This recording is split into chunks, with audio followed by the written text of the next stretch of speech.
Break के बाद आप सभी का स्वागत है सी न्यूज़ भारत में। नमस्कार, मैं हूं रत्ना। वक्त हो गया उत्तर प्रदेश बुलेटिन का। बात होगी आगरा की, जहां 7 दिवसीय आयोजित भागवत कथा में भगवान की अनंत लीलाओं का श्रद्धालुओं को रसपान कराया गया। साथ ही बात होगी बलरामपुर की, जहां बलरामपुर महोत्सव की तैयारियां जोरों पर है। तमाम खबरों पर विस्तार से चर्चा करेंगे। आगरा जनपद के एतमादपुर क्षेत्र के गांव धरेरा में चल रहे 7 दिवसीय भागवत कथा के चौथे दिन संत कमलेश जी महाराज ने श्रद्धालुओं को भगवान की अनंत लीलाओं का रसपान कराया।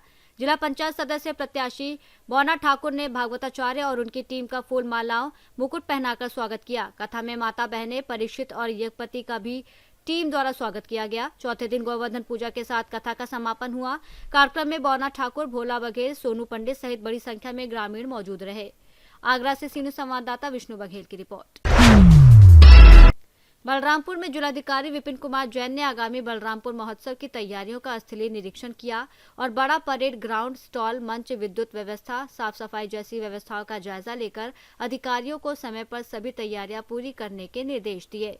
जिला पर्यटन और संस्कृति परिषद के तत्वाधान में 3 से 5 अप्रैल तक बड़े परेड ग्राउंड में आयोजित इस महोत्सव में जनप्रतिनिधि, व्यापारी, सामाजिक संस्थाएं और नागरिक सहभागिता करेंगे, जो जनपद की सांस्कृतिक विरासत, स्थानीय प्रतिभाओं और पर्यटन संभावनाओं को प्रदर्शित करने का महत्वपूर्ण मंच होगा। बलरामपुर से सी न्यूज़ संवाददाता संदीप सक्सेना की रिपोर्ट। हापुड़ में थाना कपूरपुर क्षेत्र में हुए इबरत खान हत्याकांड का पुलिस ने 48 घंटे में खुलासा कर दिया। पुलिस ने आरोपी तैयब को गिरफ्तार कर उसके पास से घटना में प्रयुक्त अवैध पिस्टल, जिंदा कारतूस, मृतक का मोबाइल और मोपेड बरामद की। विगत 28 मार्च को ब्रजनाथपुर शुगर मिल रोड के नहर किनारे इबरत खान का शव मिलने से इलाके में सनसनी फैल गई थी। जांच में पता चला कि इबरत खान कपड़ों की फेरी लगाता था और पहले आरोपी तैयब के साथ काम करता था, लेकिन 1.5 महीने पहले खुद का कारोबार शुरू कर लिया था। नाराज होकर तैयब ने बदले की योजना बनाई और इबरत को गोली मारकर हत्या कर दी। आरोपी को गिरफ्तार कर जेल भेज दिया गया है और मामले की जांच जारी है। 28 तारीख को थाना कपूरपुर क्षेत्र में एक व्यक्ति को जो फेरी करता था, उसको गोली लगने की सूचना मिली थी। पुलिस ने तत्परतापूर्वक वहाँ पे जाके घटनास्थल का निरीक्षण किया और उस समय ये बिल्कुल ही ब्लाइंड केस था, लेकिन धीरे धीरे इसको उसी समय से डेवलप करना शुरू किया था। ये चैलेंज था पुलिस के लिए और उन्होंने 2 दिन में ही इस घटना का अनावरण किया है। घटना में जो शामिल अभियुक्त है, जिसके द्वारा घटना करी गई, उसको गिरफ्तार किया गया और उसकी निशानदेही पर आलाकत पिस्टल इसको बरामद किया है। प्लस साथ में जो मृतक है उसका मोबाइल फ़ोन ले गया था, उसको बरामद किया है। घटनाक्रम इस तरह से है कि ये इस इबरत नाम का व्यक्ति, जो कि मूल रूप से बदायूं क्षेत्र का रहने वाला था, यहाँ पे अपने रिश्तेदारों के यहाँ आकर रहता था पिछले कुछ वर्ष से और फेरी लगाकर कपड़ा बेचने का कार्य करता था।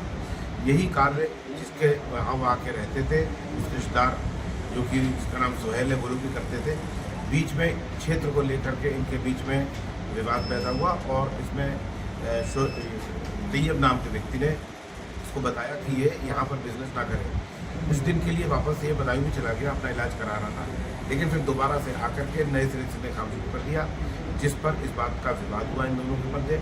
और इसके बहुत मना करने के बाद भी, तैयब के मना करने के बाद भी, ये इबरत नाम का जो व्यक्ति था, ये यहाँ पर इसने अपना काम जमा लिया और अपना एक अलग जगह से कपड़े लेकर गोदाम बना लिया। इसी बात को रंजिश को मन में रखा था इसने और एक इसने पिस्टल लेकर के, फिर चूँकि इनके साथी जाते थे, तो 28 तारीख की दोपहर में ग्राम सालेपुर वाला जो जाने का बाग है रास्ता नहर के किनारे से, वहाँ पर ले जाकर के पिस्टल से गोली मार के इसकी हत्या कर दी।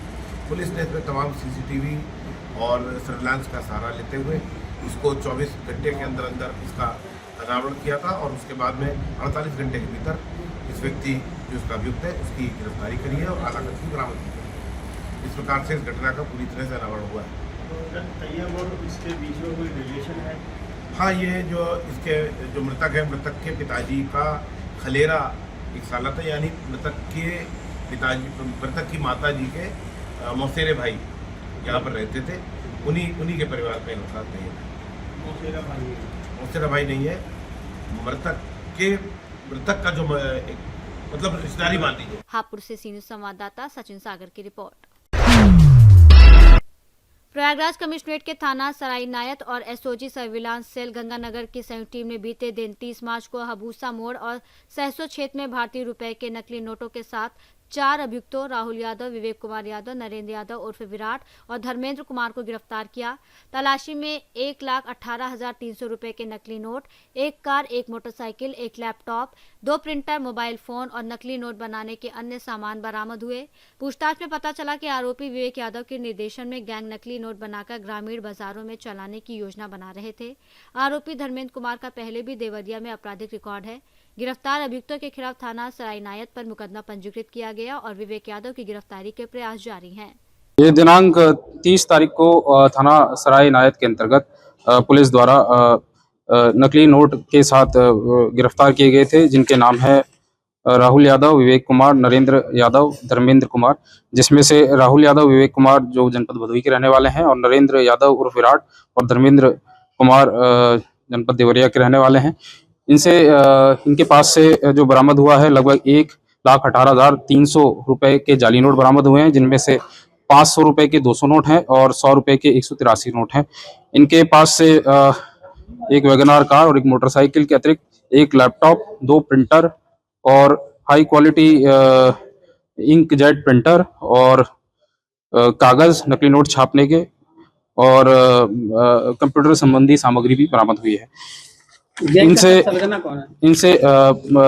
पूछताछ हुई तो ये ज्ञात हुआ कि उक्त ये एक गैंग के रूप में ऑपरेट कर रहे थे, जिसमें एक व्यक्ति जो विवेक यादव निवासी देवरिया है वो इसका सरगना था। उसके साथ मिलकर धर्मेंद्र कुमार और नरेंद्र यादव और विराट वहां पर देवरिया में अपने एक कमरे पर ये नोट छापा करते थे। और प्रयागराज से सीनू संवाददाता सलमान की रिपोर्ट।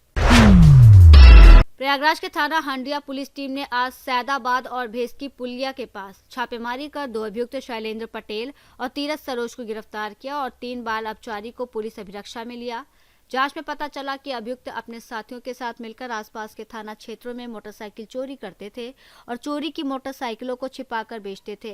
बरामदगी में 5 चोरी की मोटरसाइकिलें शामिल हैं। गिरफ्तार अभियुक्तों का पहले भी चोरी के मामलों में आपराधिक रिकॉर्ड रहा है। अभियुक्तों के खिलाफ मुकदमा पंजीकृत कर विधिक कार्रवाई जारी है। 31 तारीख को थाना हंडिया पर ये एक ऑटो लिफ्टर गैंग पकड़ी गई है, जो कि मेनली मोटरसाइकिल चोरी करने का कार्य करते थे। इसमें 2 मुख्य अभियुक्त शैलेंद्र पटेल और तीरथ सरोज निवासी उत्तराव और नवाबगंज हैं। इनके अलावा इनके साथ 3 नाबालिग बाल अपचारी भी अभिरक्षा में लिए गए हैं। इनका जो कार्य है ये विभिन्न थाना क्षेत्र में घूम कर ये एक पर्टिकुलर टाइप की हीरो होंडा स्प्लेंडर मोटरसाइकिल को टारगेट करते थे और उसका ताला ये तोड़कर और मास्टर की का यूज करते हुए उसको चोरी किया करते थे और उसको फिर ये लगभग 6 से 10 हज़ार रुपए में बेच दिया करते थे। और उसका नंबर प्लेट और चेसिस नंबर खुर्द करके उसको जो ग्राहक है वो इस्तेमाल किया करता था। इसमें चेकिंग के दौरान जब ये बाइक इस थाना हंडिया पे पकड़ी गई तो इससे पूरे गैंग का खुलासा हुआ। इसमें कुल 5 मोटरसाइकिल अभी तक बरामद हुई हैं, जिनमें से एक के संबंध में थाना सरायत में मुकदमा लिखा गया तथा एक अन्य के संबंध में थाना फाफा में मुकदमा दर्ज है। इसके अलावा 3 अन्य मोटरसाइकिल इनके द्वारा चोरी करना बताया गया है, जिसकी बरामदगी के प्रयास किए जा रहे हैं। इनके विरुद्ध थाना हंडिया में सुसंगत धाराओं में मुकदमा दर्ज किया गया है तथा इनको गिरफ्तार कर जेल भेजा जा रहा है। बाल अपचारी को जो न्यायालय जो जेजे बोर्ड है उसके समक्ष प्रस्तुत किया जाएगा और विधिक कार्रवाई की जाएगी। नाबालिग की क्या भूमिका रहती थी इसमें? जैसा कि मैंने बताया कि 2 इसमें प्रमुख लोग हैं, जिसमें जो शैलेंद्र पटेल है ये इसका क्रिमिनल हिस्ट्री भी है इस प्रकार के क्रियाकलापों में। ये नाबालिगों को अपने साथ शामिल करते थे और बाइक लिफ्टिंग के लिए उनका प्रयोग किया करते थे। साथ ही साथ उनको बेचने के लिए भी, विभिन्न लोगों को बेचने के लिए भी उनका इस्तेमाल किया करते थे। प्रयागराज से सीनियर संवाददाता सलमान की रिपोर्ट। बुलेटिन में फिलहाल इतना ही। देश और दुनिया की तमाम बड़ी खबरों के लिए देखते रहिए सी न्यूज़ भारत।